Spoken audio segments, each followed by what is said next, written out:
Déclaration du 27 mars 2020 de M. Kamtos sur le Covid-19. M. Paul Biya doit assumer pleinement et par lui-même la fonction présidentielle qu'il usurpe depuis le hold-up électoral d'octobre 2018, faute de quoi le peuple camerounais sera en devoir de constater sa défaillance et d'en tirer toutes les conséquences politiques. Mes chers compatriotes, le monde est en guerre contre le Covid-19, autant dire contre la mort. Il ne peut y avoir de récupération politique d'un drame national. Il y a un devoir de responsabilité. Et comme par rapport à la situation désastreuse qui prévaut toujours dans les régions du nord-ouest et du sud-ouest, nous entendons assumer pleinement la nôtre.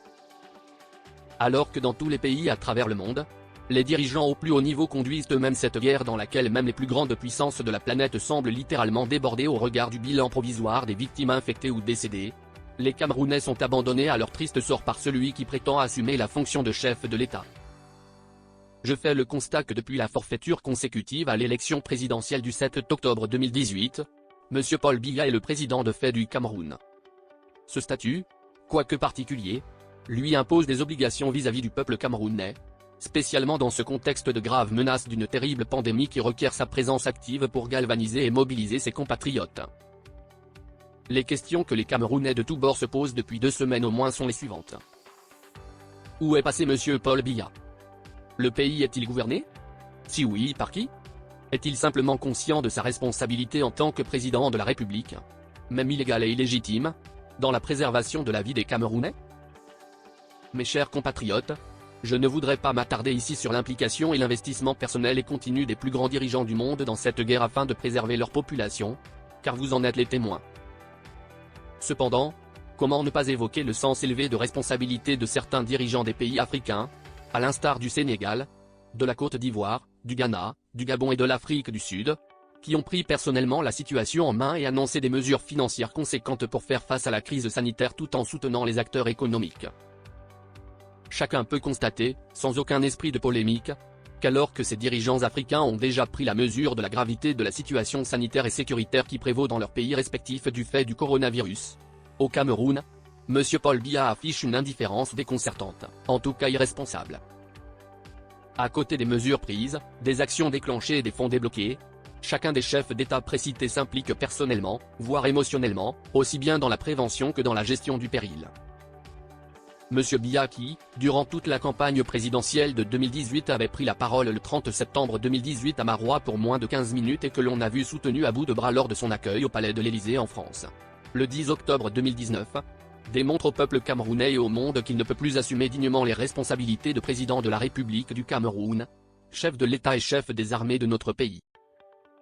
Les quelques personnes qui gèrent le pays dans le cadre de la succession de gré à gré doivent réaliser que le peuple camerounais n'entend plus s'accommoder de la supercherie. Les tweets de M. Biya, généralement en déphasage avec les attentes de ses concitoyens, ne font pas illusion.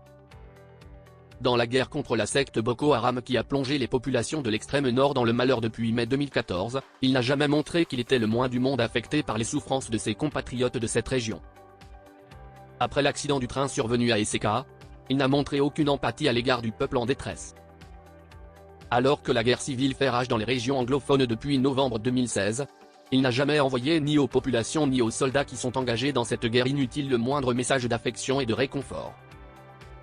Ces courtisans ont tenté de justifier ces distances méprisantes, incompatibles avec la fonction présidentielle, en spéculant avec vacuité sur ce qu'ils appellent les silences présidentiels. Dans le contexte actuel d'un grave danger pour la nation, son silence n'est pas seulement irresponsable, il devient criminel. Aussi, prenant à témoin le peuple et la communauté internationale sur cette situation inadmissible, je l'engage sous 7 jours, à compter de la publication de la présente communication, à s'adresser aux Camerounais, lui-même, pour leur dire quelle est sa riposte contre le Covid-19 et surtout, pour annoncer les moyens de financement nécessaires, aussi bien aux ménages qu'aux entreprises, pour assurer l'efficacité du confinement. En l'absence de telles mesures d'accompagnement, les directives de son gouvernement resteront stériles au regard de la décrépitude du tissu social, de la pauvreté et de la précarité des populations engendrées par son régime depuis 40 ans. Faute pour lui d'assumer les fonctions présidentielles dont il s'est octroyé la charge depuis le dernier scrutin présidentiel, je me réserve le droit d'appeler le peuple camerounais à tirer toutes les conséquences de sa grave défaillance, qui pourrait alors conduire au constat de son incapacité de gouverner. Si l'on en venait à une telle situation, Je mettrai en garde ceux et celles qui tirent honteusement profit de cette situation de gestion par procuration du pays, d'entreprendre quoi que ce soit susceptible d'être interprété par le peuple abandonné comme une provocation. Notre peuple est en danger de mort. Il a le droit de se défendre, surtout en cas de défaillance de celui qui assume la plus haute fonction au sein de l'État, et si les institutions républicaines compétentes pour en faire le constat et en tirer toutes les conséquences sont elles-mêmes défaillantes. Mes chers compatriotes, j'ai engagé dans notre pays une campagne de sensibilisation et de prévention qui est en cours. Respectez rigoureusement toutes les mesures prescrites pour préserver votre vie, celle de vos proches et des autres. Nous devons rester debout malgré le défi extraordinaire qui nous est lancé. Soyons disciplinés. Restons mobilisés. Dans le même esprit, j'en appelle au gouvernement, en particulier au ministre de la Santé, pour qu'il engage avec nous une vaste campagne de mobilisation des fonds au niveau national et dans la diaspora, en vue de permettre au pays de donner une réponse appropriée aux graves dangers auxquels il est exposé.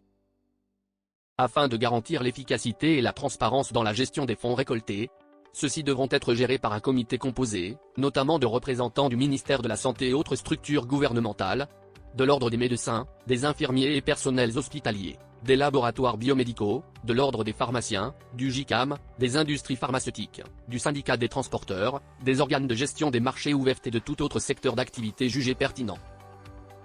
Si dans les 7 jours, M. Paul Biya n'assume pas la fonction présidentielle qu'il s'est octroyée par la fraude électorale, alors je vous donnerai, par divers canaux, la conduite à tenir afin que nous nous prenions charge nous-mêmes. Faire Yaoundé le 27 mars 2020.